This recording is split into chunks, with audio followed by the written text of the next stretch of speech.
महिलरोपियम नामक एक दक्षिणी शहर के पास भगवान शिव का एक मंदिर था। वहाँ एक पवित्र ऋषि रहते थे और मंदिर की देखभाल करते थे। वे भिक्षा के लिए शहर में हर रोज जाते थे और भोजन के लिए शाम को वापस आते थे। वे अपनी आवश्यकता से अधिक एकत्र कर लेते थे और बाकी का बर्तन में डालकर गरीब मजदूरों में बांट देते थे, जो बदले में मंदिर की सफाई करते थे और उसे सजावट का काम किया करते थे। उसी आश्रम में एक चूहा भी अपने बिल में रहता था और हर रोज कटोरे में से कुछ न कुछ भोजन चुरा लेता था। जब साधु को एहसास हुआ कि एक चूहा भोजन चोरी करता है तो उन्होंने इसे रोकने के लिए सभी तरह की कोशिशें की। उन्होंने कटोरे को काफी ऊंचाई पर रखा ताकि चूहा वहां तक पहुंच न सके, और यहाँ तक कि एक छड़ी के साथ चूहे को मार भगाने की भी कोशिश की, लेकिन चूहा किसी भी तरह कटोरे तक पहुंचने का रास्ता ढूंढ लेता और कुछ भोजन चुरा लेता था। एक दिन एक भिक्षुक मंदिर की यात्रा करने के लिए आए थे, लेकिन साधु का ध्यान तो चूहे को डंडे से मारने में था और वे भिक्षुक से मिल भी नहीं पाए।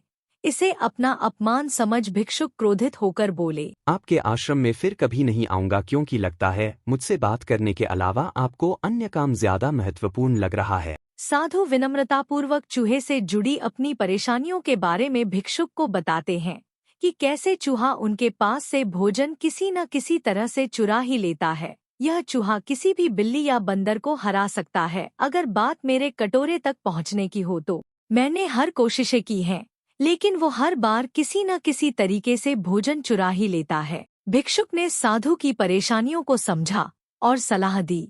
चूहे में इतनी शक्ति, आत्मविश्वास और चंचलता के पीछे अवश्य ही कुछ न कुछ कारण होगा। मुझे यकीन है कि इसने बहुत सारा भोजन जमा कर रखा होगा और यही कारण है कि चूहा अपने आप को बड़ा महसूस करता है और इसी से उसे ऊंचा कूदने की शक्ति मिलती है। चूहा जानता है कि उसके पास कुछ खोने के लिए नहीं है, इसलिए वो डरता नहीं है। इस प्रकार साधु और भिक्षुक निष्कर्ष निकालते हैं कि अगर वे चूहे के बिल तक पहुंचने में सफल होते हैं तो वे चूहे के भोजन के भंडार तक पहुंचने में सक्षम हो जाएंगे। उन्होंने फैसला किया कि अगली सुबह वो चूहे का पीछा करेंगे और उसके बिल तक पहुंच जाएंगे। अगली सुबह वो चूहे का पीछा करते हैं और उसके बिल के प्रवेश द्वार तक पहुंच जाते हैं। जब वो खुदाई शुरू करते हैं तो देखते हैं कि चूहे ने अनाज का एक विशाल भंडार बना रखा है। फौरन ही साधु ने सारा चुराया गया भोजन एकत्र करके मंदिर में लिवा ले जाते हैं। वापस आने पर अपना सारा अनाज गायब देख चूहा बहुत दुखी हुआ और उसे इस बात से गहरा झटका लगा और उसने सारा आत्मविश्वास खो दिया। चूहे के पास भोजन का भंडार नहीं था, फिर भी उसने फैसला किया कि वो फिर से रात को कटोरे से भोजन चुराएगा। लेकिन जब उसने कटोरे तक पहुंचने की कोशिश की तब वह धड़ाम से नीच गिर गया और उसे यह एहसास हुआ कि अब न तो उसके पर शक्ति है और न ही आत्मविश्वास। उसी समय साधु ने भी छड़ी से उस पर हमला किया। किसी तरह चूहे ने अपनी जान बचाई और भागने में कामयाब रहा और फिर वापस मंदिर कभी नहीं आया।